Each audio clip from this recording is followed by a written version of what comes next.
Добрый день, дорогие телезрители. Программа «Актуальное интервью», и сегодня его веду я, журналист Дмитрий Аргунов.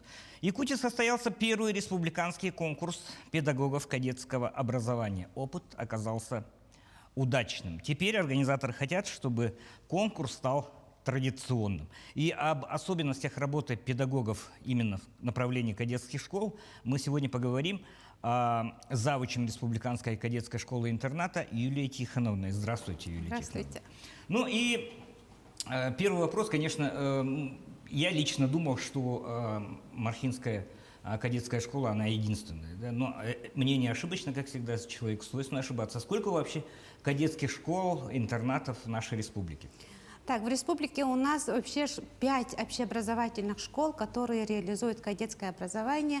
Из них 2 кадетские школы-интерната. Это вот расположено в микрорайоне Марха города Якутска, значит, на базе бывшей воинской части. Организовано на 140 ребятишек с 7 по 11 классы. И, значит, в Мирнинском районе, поселок Чернышевский, тоже организована кадетская школа-интернат имени Трошева, организовано на 120 мест. А также есть общеобразовательные учреждения, где организованы кадетские классы. В первую очередь мы выделяем это Мегано-Кангаласский район, село Батора. Там более десятка лет работает пришкольный интернат, обучается там более 20 мальчиков, у них есть очень хороший опыт работы. Далее есть в Сангарской школе номер 1, это Кабайского района, тоже работает с 6-го года, очень творческий коллектив. Вот таким вот образом у нас организовано кадетское образование в Республике Саха-Якутия.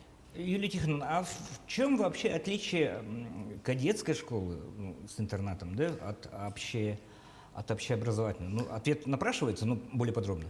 Так, значит, отличий-то у нас основных нету. Мы организовываем общеобразовательные учреждения, общеобразовательную программу. У нас программа базовая, учебный план базовый. И, значит, выделяемся тем, что мы кадетское образование осуществляем вне аудиторной деятельности дополнительным образованием, а также в учебном плане у нас включены кадетские компоненты, предметы по кадетскому компоненту. Это общевоинские дисциплины, военно-прикладная физкультура, работают творческие учителя, и по этому направлению не только обучают физическая составляющая ребенка, да, прививают, но тем не менее прививается и духовно-нравственная составляющая ребенка, кадета, подростка.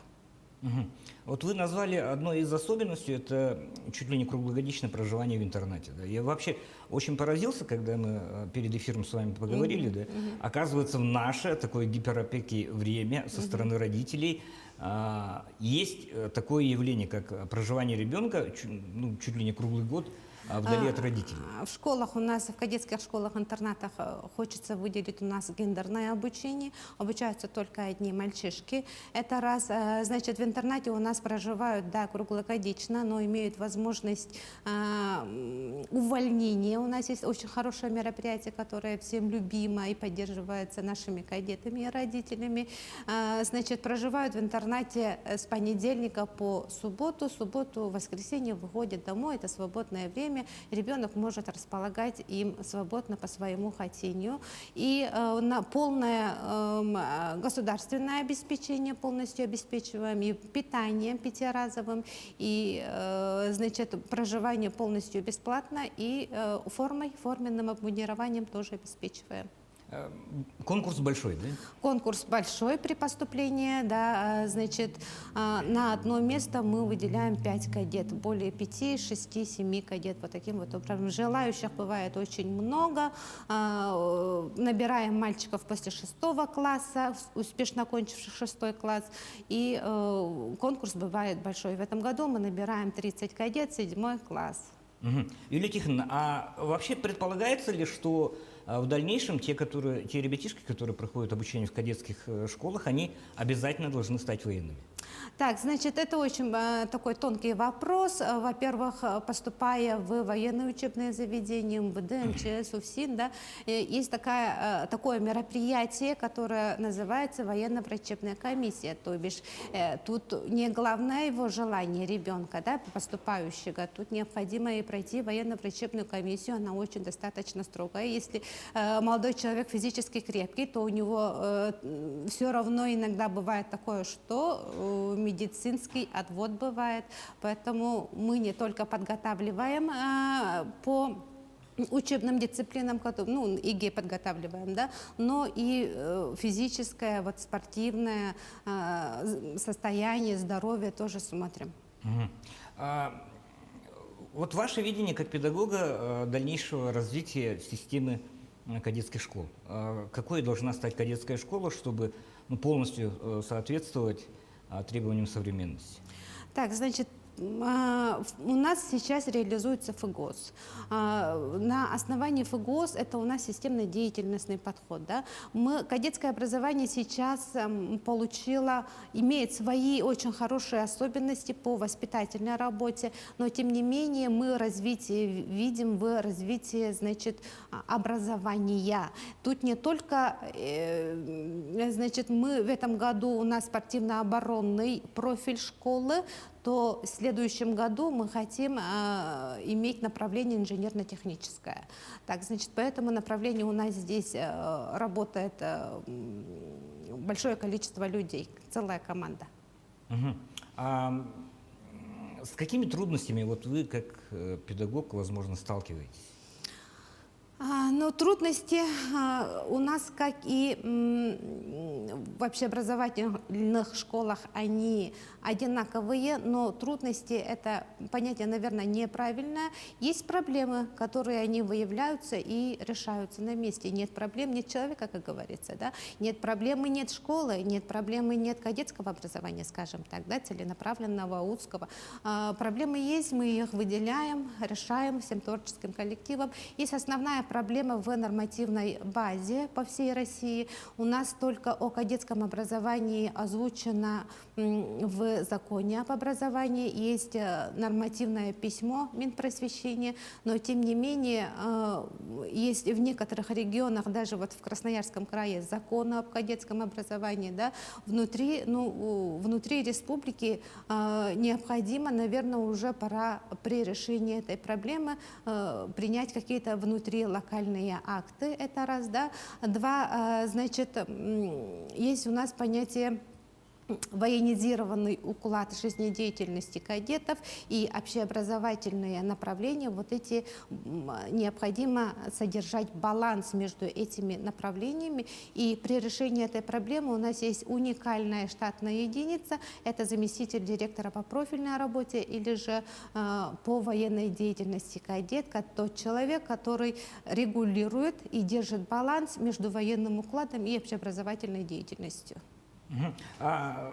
Вы говорите по всей России, да? Но, наверное, вы учитываете опыт своих коллег из других регионов. С какими учреждениями, в каких регионах вы активно сотрудничаете? Мы активно сотрудничаем с Татарстаном, город Казань, кадетская школа имени Кузнецова, да, город Набережные Челны, тоже Татарстана. Мы сотрудничаем с Москвой, с московскими кадетскими корпусами. Сейчас налаживается связь с санкт-петербургскими кадетскими корпусами. Далее мы тесно работаем с пермскими кадетскими корпусами. Наш опыт очень уникален тоже в Республике Саха-Якутия. Наша территория очень большая. В нашей школе обучаются все дети, практически все дети со всех районов нашей республики. У нас очень хорошо организована работа по профильному военному компоненту. Нашим опытом интересуется вся Россия. Мы смело, можно сказать, на передовых. Юлия Тихоновна, и домашняя моя заготовочка, да, все-таки я рос в педагогической семье, мама моя педагог. И вопрос такой. Она, кстати, занималась профориентационной очень много лет деятельностью. Да? Вообще вот 6 класс, да? Это выбор ребенка все-таки пойти в кадетскую школу или это за него решают родители? Вот как вы считаете? В общем, это очень интересный, хороший вопрос. Спасибо, Дмитрий, за вопрос.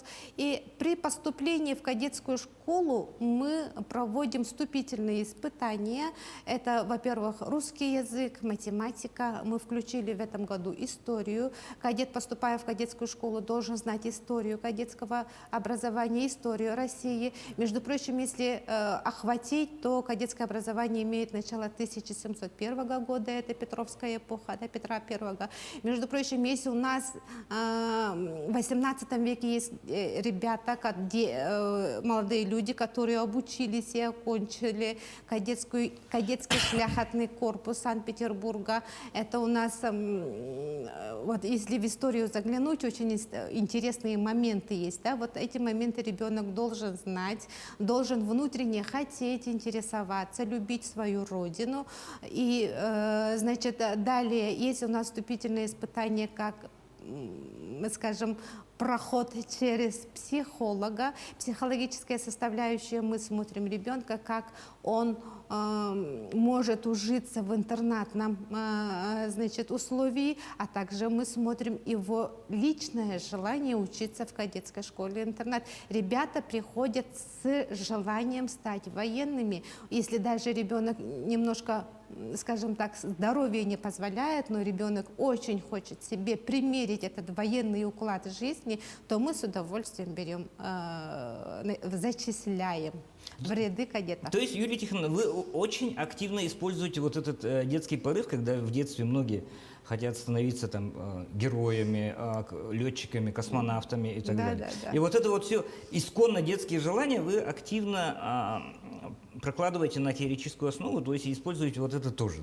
да? Да, значит, конечно же, желание ребенка кадета – это первично для нас. Первично для нас. И все моменты, все эти компетенции сформировать можно при организации учебных педагогических условий. Угу. Ну, в принципе, достаточно очень интересная получилась беседа. Я еще раз говорю, когда приходил на это интервью, я полагал, что в республике абсолютно не осталось тех родителей, которые позволят себе отдать ребенка в интернат. Да? Если раньше мы, извиняюсь, с детского сада на шестидневку уходили, да, то есть в понедельник нас отвозили в детский сад, мы там все жили, трехлетки, четырехлетки, да, и потом в субботу возвращались домой, то сейчас-то это явление, оно очень-очень редкое. Поэтому, работая в таких вот достаточно интересных условиях, спасибо большое, что... Я хотела бы выделить, да, прошу прощения, я бы хотела выделить, что особенности гендерного воспитания юношей – это один из моментов вовремя отпустить ребенка от себя, от матери, от материнского воспитания. Вот этот момент именно мы регулируем в стенах кадетской школы-интерната. Спасибо, Юлия Тихоновна. Это было актуальное интервью с заведующей учебной частью Республиканской кадетской школы Юлией Тихоновной Антоновной. Спасибо.